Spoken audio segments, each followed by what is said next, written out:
जय हिंद साथियों। हमारी भारत सरकार ने 15 अप्रैल 2026 को एक लेटर जारी किया। उस लेटर के माध्यम से सरकार ने साफ साफ मना कर दिया कि हम सरकारी कर्मचारियों को पिछले 18 महीने का डीए या डीआर नहीं देंगे।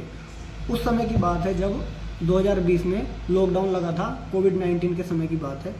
जो 18 महीने का डीए डीआर सरकारी कर्मचारियों को देना था, उस डीए डीआर को सरकार ने सरकारी कर्मचारियों को देने से साफ इनकार कर दिया।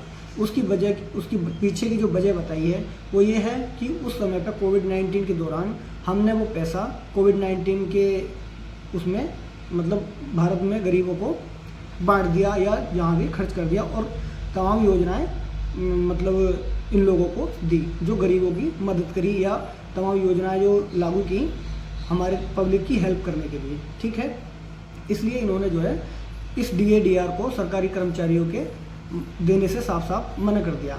उसी सुझाव में आप ये लेटर देखिए। उसी सुझाव में एक मंजीत सिंह पटेल ने सरकार को एक मैसेज दिया कि 15 अप्रैल को वित्त मंत्रालय ने 2020-21 के 18 महीने के डीए एरियर को देने से मना करने का कारण सीडीआरए को एक पत्र के माध्यम से स्पष्ट किया है। मेरा मानना है कि सरकार को इस मामले में बड़ा दिल और उदारता दिखाते हुए बड़ा फैसला लेने की ज़रूरत है। यही नहीं, सरकार को चाहिए कि वह इसकी भरपाई 8 पे कमीशन के माध्यम से फिटमेंट फैक्टर को अतिरिक्त बढ़ाकर करे, ताकि पूरे देश को एक सकारात्मक मैसेज पहुंच सके। भाई, इनकी बात तो सही है, लेकिन मैं इस चीज़ से सहमत भी हूं और आप लोगों को भी सहमत होना चाहिए। सलाह देना तो बहुत आसान है, लेकिन करना बहुत कठिन है।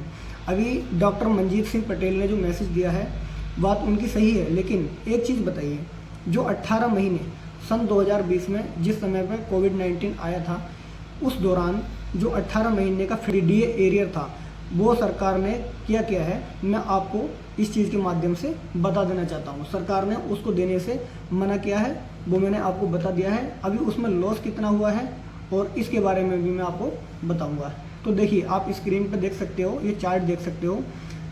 जो DA break up of group C level 1 employees, मतलब लेवल 1 के जो सरकारी कर्मचारी है मैं उनके बारे में बात करूंगा। सन 2020 में जनवरी से और जून तक की बात करूंगा, पहले 6 महीने की। मान लीजिए एक बंदे की सैलरी सरकारी कर्मचारी की बेसिक पे 18,000 रुपये है, 18,000 रुपये है। अब इन्होंने उस समय पे कितने परसेंट एरियर देना था, कितने परसेंट इनको डीए डीआर देना था? 21% देना था। इसमें साफ साफ लिखा हुआ है 21% देना था, लेकिन दिया कितना इन्होंने? 17% डीए डीआर दिया। अब उसमें लॉस कितना हुआ? लॉस हुआ 720 रुपये का शुरू के 6 महीने में।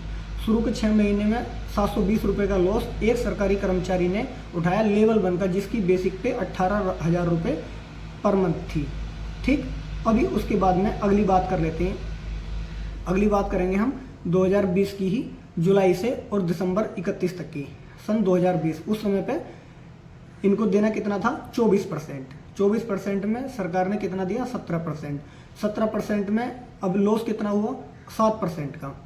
7% का लॉस हुआ। 7% के लॉस में हर महीने 1260 रुपये का लॉस हुआ। 6 महीने तक 1260 रुपये का लॉस हुआ जुलाई और दिसंबर के बीच में, यानी कि जुलाई से 2020 की बात है, 2020 में जुलाई 2020 दिसंबर तक। ठीक, अब अगली बात करते हैं 2021 के जनवरी से जून तक की। इसमें कितना देना था? 28%, लेकिन दिया कितना? 17%। लॉस कितना हुआ? लॉस हुआ 2035 रुपये पर मंथ का। 2035 रुपये पर मंथ का लॉस हुआ। अभी टोटल लॉस आप देख सकते हो 24,090 रुपये का लॉस हुआ उस समय पे 18 महीने के अंदर, जिसकी बेसिक पे मात्र 18,000 रुपये थी। सिर्फ मैं एक कर्मचारी की बात करूंगा यहाँ पे। उसके बाद में आप देख सकते हो ट्रांसपोर्ट अलाउंस टीपीटीए, दूसरा डियरनेस अलाउंस फॉर टीपीटीए। ये 2 अलाउंस और मिलते हैं सरकारी कर्मचारियों को। इसमें 18 महीने तक ट्रांसपोर्ट अलाउंस में 900 रुपये पर मंथ का घाटा हुआ है, नुकसान उठाया है। उसके बाद में 27 रुपये, 63 रुपये, फिर लास्ट के 6 महीने में 99 रुपीज़। अभी टोटल इसका बनता है 1134 रुपये। अभी हम इन दोनों को जोड़ दें, मान लीजिए डीए डीआर जोड़ दें, ट्रांसपोर्ट अलाउंस जोड़ दें और ये जो दूसरा वाला अलाउंस है इसको भी जोड़ दें, तो टोटल लॉस कितना हुआ एक कर्मचारी को 18 महीने में? 25,224 रुपये का।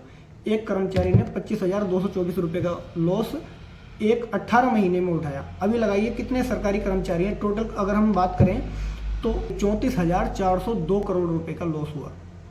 34,402 करोड़ रुपए का टोटल लॉस हुआ। ये सरकार ने इतना लॉस इसको दिया है, सरकारी कर्मचारियों को दिया है। अभी हम अगली बात कर लेते हैं जो डॉक्टर मंजीत सिंह पटेल ने मैसेज दिया है, इस मैसेज के बारे में। इस मैसेज में इन्होंने साफ साफ ये लिखा है कि अगर जैसे 15 अप्रैल को वित्त मंत्रालय ने 2020-21 के 18 महीने के डीए एरियर को देने से मना करने के कारण सीडीआरए को एक पत्र के माध्यम से स्पष्ट किया है। मेरा मानना है कि सरकार को इस मामले में बड़ा दिल और उदारता दिखाते हुए फैसले की लेने की जरूरत है। यही नहीं, सरकार को चाहिए कि वह भरपाई 8 पे सीपीसी के माध्यम से करे। भाई 8 पे सीपीसी के माध्यम से तो भरपाई हो सकती है, लेकिन एक चीज़ बताइए, जो सरकारी कर्मचारी पहले से 18 महीने का लॉस उठा चुका है, उस लॉस को कहाँ डाला जाएगा? वो लॉस तो उसका हो गया। मान लीजिए मैं एक एग्जांपल दे देता हूँ, एक चीज़ की कीमत या एक काम की कीमत आज 1,000 रुपये है। आपने उस काम को 1,000 रुपये में आज किया, लेकिन आपको 900 रुपये दिया जाए और 100 रुपये आपके रोक लिए जाएँ। उसके बाद में 18 महीने के बाद उसी काम की कीमत अगर 1,200 रुपये कर दी जाए तो 1,200 रुपये तो आपको मिलने ही चाहिए। लेकिन जो पिछले 18 महीने पहले आपने 100 रुपये कम लिए थे या आपको कम मिले थे, वो लॉस तो आपका रहेगा ही रहेगा। वही फिटमेंट फैक्टर या जो 8 पे कमीशन है वो तो आपको मिलना ही चाहिए। वो तो सरकारी कर्मचारी का हक है, वो तो उसको ही मिलना ही चाहिए। अगर अब ये मनीष पटेल बात कर रहे हैं कि इसको बढ़ाकर, सरकार नहीं बढ़ाएगी। जो एक्चुअल में 8 पे कमीशन बन रहा था उसमें भी कम करके दे रही है, पूरा नहीं दे रही है।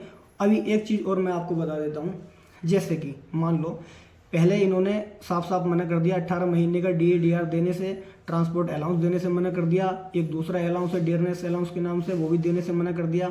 अगर मान लीजिए अभी 8 पे कमीशन चालू हो रहा है, 8 पे कमीशन में 18 महीने का एरियर होता ही होता है हर चीज़ में।